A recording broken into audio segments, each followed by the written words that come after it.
Hello guys, welcome back to my channel. This is Natasha Sharma and I am vlogging today because you all know that I just started loving doing it.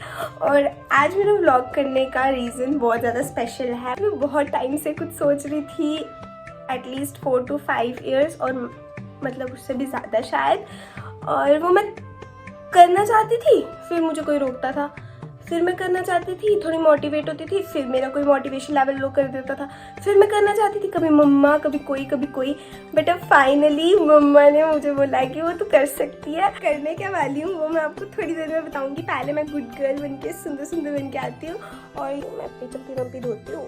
So I am finally ready और चलो चलते हैं सीधा वहाँ पे. आज मैं जा रही हूँ अपने हेयर ट्रांसफॉर्मेशन के लिए. मैं कब से आपको बोल रही थी मैं बाद में बताती हूँ. तो आज मैं जा रही हूँ फाइनली अपने हेयर ट्रांसफॉर्मेशन के लिए.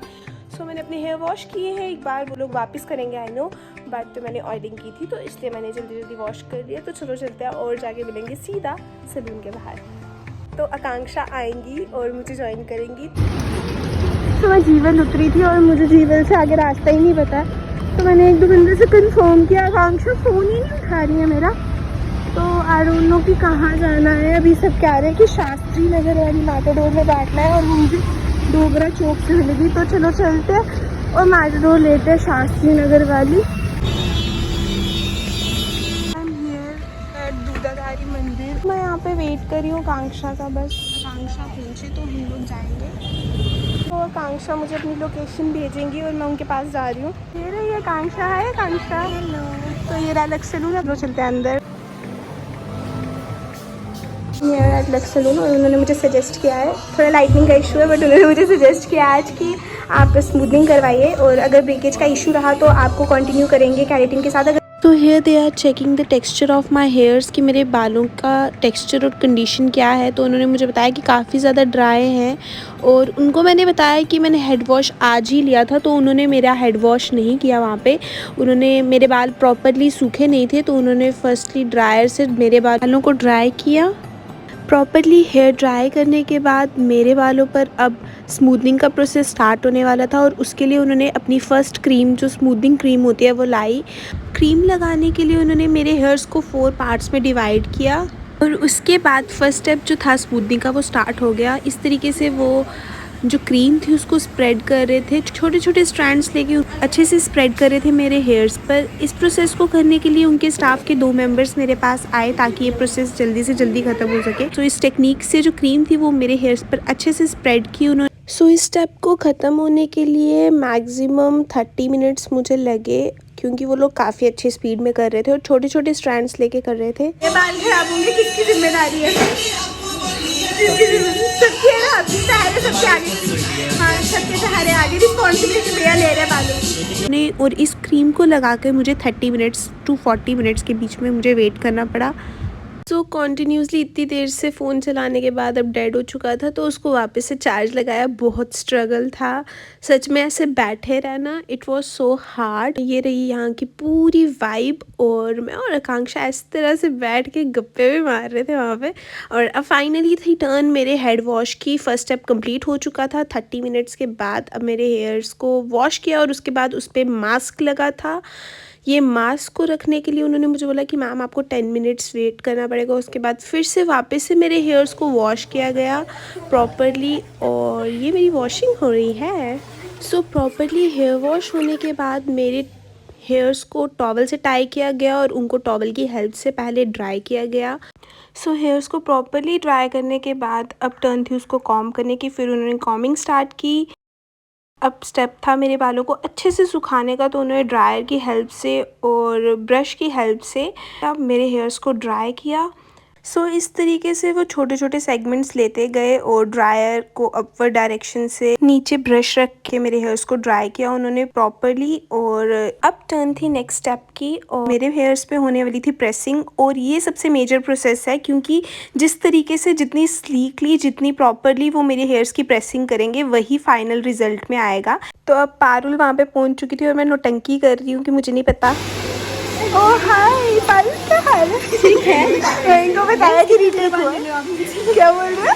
कितने दिन बाद मिलो? क्या बहुत दिन के बाद. अभी मैं सुंदर बन के मिलूंगी आपसे ज़्यादा. बर्थडे की प्रिपरेशन हो रही है. हाँ अब पारुल और आकांक्षा चले गए थे, उनको भूख लगी थी और मुझे भी भूख लगी थी, तो वो मेरे लिए कुछ लेने चले गए थे। और यहाँ पे मेरे बचे हुए बालों पे प्रेसिंग हो रही थी और उन्होंने मुझे कहा था कि हिलना नहीं है, क्योंकि जितना मैं सीधा रहूँगी उतने अच्छे से रिजल्ट आएगा। तो अब टर्न थी सेकंड स्टेप की, जो कि था न्यूट्रलाइज़र को अप्लाई करना था मेरे हेयर्स पे, ताकि मेरे हेयर्स का जो टेक्सचर अब स्ट्रेट है वो वैसा ही रहे। तो ये न्यूट्रलाइज़र अप्लाई हो रहा है मेरे हेयर्स पे। इस टाइम पे उन्होंने मुझे आईज़ को क्लोज़ करने के लिए कहा था, बिकॉज़ ये आँखों पे बहुत जलन दे रहा था मुझे क्या सबको देता है, तो इसलिए इस टाइम पे आपको अपनी आईज़ क्लोज़ रखनी होती है। तो उसके बाद 40 to 45 मिनट्स का प्रोसेस था वो। उसके बाद 10 मिनट तक के लिए मुझे लगाने के लिए बोला। उसके बाद मेरा हेड वॉश हो गया, जैसा कि आप देख सकते हो। इन्होंने प्रॉपर्ली मेरे हेयर्स को वापस से वॉश करा और फिर वापस से उनको ड्राई किया। स्मूथनिंग का प्रोसेस तो अब ख़त्म हो चुका था, बट मैंने कैरेटिन भी करवाया, तो इस बार सिर्फ टाल की हेल्प से ही मेरे हेयर्स को ड्राई किया गया। तो अब हो रहा है कैरेटिन का प्रोसेस और भैया कैरेटिन कर रहे हैं। भैया कि कैरेटिन की क्रीम कितनी देर लगा के रखनी है? 30 मिनट्स तक ही हमें मैक्सिमम इसको लगा के रखना, उसके बाद वॉश होगा और उसके बाद मैं फ्री हो जाऊँगी, ऐसा भैया बोल रहे हैं मुझे, है ना। तो ये लोग पेट पूजा करके वापस आ गए। क्या क्या लाए? मोमोज हमसे खाया नहीं गया, वो सैकरा के लिए है। वो टेस्टी भी लाए, गद्दार। वाइट सॉस था। सो अब लग रहा है केराटिन प्रोटीन मेरे हेयर्स पे, और ये कंप्लीट हो गया। मेरे हेयर्स पे केराटिन भी हो गया और इस प्रोसेस के लिए 15 to 20 मिनट्स हमको लगे। और इसके बाद उन्होंने मेरे हेयर्स को टाई कर दिया एकदम प्रॉपर्ली बन में, और उसको कवर कर दिया इन्होंने ट्रांसपेरेंट शीट से, ताकि जो प्रोटीन है वो अच्छे से इंड्यूस हो सके मेरे हेयर्स में। और बस यही तक था, और मुझे बहुत भूख लग रही थी इस टाइम तक। फिर मैंने टेस्ट किया ये पास्ता जो ये लोग मेरे लिए लेके आए थे, मुझे पता चला कि क्यों लेके आए थे। और उसके बाद मैंने मोमोज़ खाए क्योंकि मुझे भूख लगी थी, और फिर ये ख़त्म हुआ सारा प्रोसेस। अब मुझे वेट करना था और 15 to 20 मिनट्स, क्योंकि केराटिन क्रीम को थोड़ी देर और रुकना था मेरे बालों में, ऐसा उन्होंने मुझे कहा। और ये लोग देखो यहाँ पे ऐसे बैठे हुए हैं जैसे सैलून में यही लोग आए। पारुल ने हेयर ट्रीटमेंट करवाना है और आकांक्षा ने करना है उनका हेयर ट्रीटमेंट। चलो चलते हैं इनके पास। कैसे साइलेंटली हंसना हंसना जानवरों की आप हंसना साइलेंटली कैसे हंसते हैं, हंसना आवाज बाहर नहीं आनी चाहिए, हंसता एक बार कैसे आवाज आई नहीं हंसने की। हंसो। तो 40 मिनट्स हो चुके थे और अब ये इन्होंने रिमूव की मेरी ट्रांसपेरेंट शीट हेयर से, और उन्होंने वापस से कॉमिंग स्टार्ट की मेरे हेयर्स पे। कॉमिंग करने के बाद अब उन लोगों ने किया मेरे हेयर्स को वापस से ड्रायर की हेल्प से। छोटे छोटे सेगमेंट्स मेरे हेयर्स के उठा रहे थे और इस तरीके से उनको ड्राई कर रहे थे। तो केराटिन के बाद दिस इज द रिजल्ट। तो अभी they gave me a task कि मैं वीडियो शूट करूँ आगे बंद करके, तो मैं वही ट्राई कर रही थी और मैं सक्सेसफुल रही उसमें। अभी वो लोग प्रॉपर्ली मेरे हेयर्स को वापस से स्ट्रेट किए। आई मीन टू से कि उन्होंने मेरे हेयर्स को वापस से प्रॉपर्ली स्ट्रेट करा केराटिन होने के बाद। तो ये निकला था मेरा फाइनल रिजल्ट, जो कि बहुत ही ज़्यादा सेटिस्फाइंग था। बहुत सुंदर लग रहे थे मेरे बाल इसके बाद, आप एकदम स्ट्रेट सुंदर सिल्की। तो हो गया। थैंक यू, आपने बहुत हेल्प की, मतलब हेल्प नहीं, आपने ही सारा किया। आपने और आपने, थैंक यू। हो गया।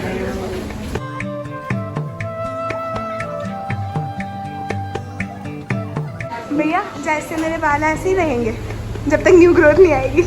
हाँ ऐसे ही रहेंगे। फिर ठीक है।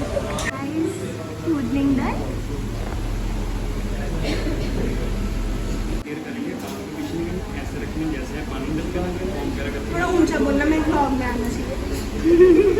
वापस बोलो भैया। बालों की केयर करनी है, कान के पीछे नहीं करनी है, ऐसे रखना जैसे है, पानी टच करना, तो वगैरह करके करते रहना। पिन अप नहीं कोई करो, वो पिल्लो यूज नहीं करना, बाल को ऐसे आगे करके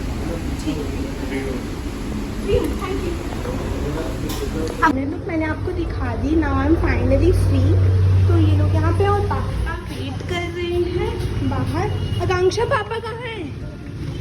सो हो रहे पापा और ये रही मैं। तो चले चलते हैं पापा के पास। सो आज मेरा 3rd डे है और मैं हेयर वॉश के लिए आई हूँ वापस लग सलून। तो चलो चलते हैं, मैं बहुत लेट हो चुकी हूँ ऑलरेडी।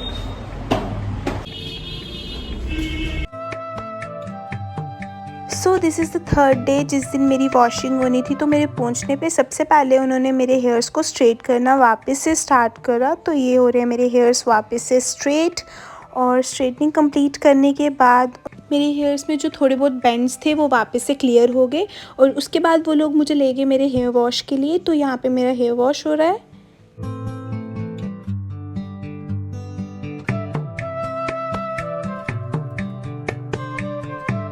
सो हेयर वॉश होने के बाद उन्होंने टाल से मेरे हेयर्स को ड्राई करा और उसके बाद मेरा होना था हेयर स्पा। तो ये लगाई उन्होंने मेरे हेयर्स पर हेयर स्पा और इस क्रीम को लगा के मुझे 10 to 15 मिनट्स के लिए बिठाया गया और उसके बाद दी गई हेयर स्टीमिंग और हेयर स्टीम होने के बाद वापस से हेयर वॉश हुए और उसके बाद टाल से मेरे हेयर्स को ड्राई करा गया और हेयर सीरम लगाया गया मेरे हेयर्स पर। After that they started blow drawing my hairs और ये मेरे हेयर्स को ब्लो ड्राई किया जा रहा है। So all the steps were complete now और अब था फाइनल लुक देने का टर्न मेरे हेयर्स को। तो उन्होंने किया मेरे हेयर्स का पार्टीशन ताकि वो मुझे एक प्रॉपर हेयर कट दे सके।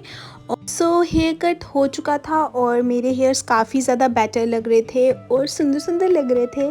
इन क्लिप्स की वॉल्यूम आई डोंट नो कैसे चली गई, तो मैं यही बता रही थी कि काफ़ी अच्छा एक्सपीरियंस रहा मेरा। और अगर आपको मेरी वीडियो हेल्पफुल लगी हो do like, share, comment and subscribe and don't forget to press the bell icon. Thanks for watching.